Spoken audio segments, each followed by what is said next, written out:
आज मैं आपको विंटर सीरीज में सरसों के साग का देसी तरीका बताती हूँ। सरसों का साग 5 किलो, 2 किलो चिकन लिए हैं, 6 चमचे चाहिए लहसुन अदरक के, ऑयल लिया है, नमक, पिसी हुई मिर्ची, मैंने हल्दी ली है, दालचीनी काली मिर्चें ली हैं, लौंग ली हैं और एक बड़ी इलायची, जीरा लिया है। चिकन डालूंगी,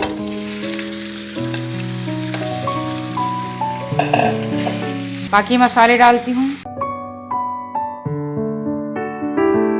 हल्की आंच पे पकने के लिए रख दूंगी।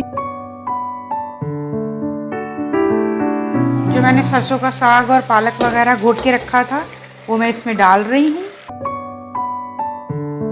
10 से 15 मिनट के लिए दम पे रखेंगे और फिर उसके बाद इसका बघार करेंगे।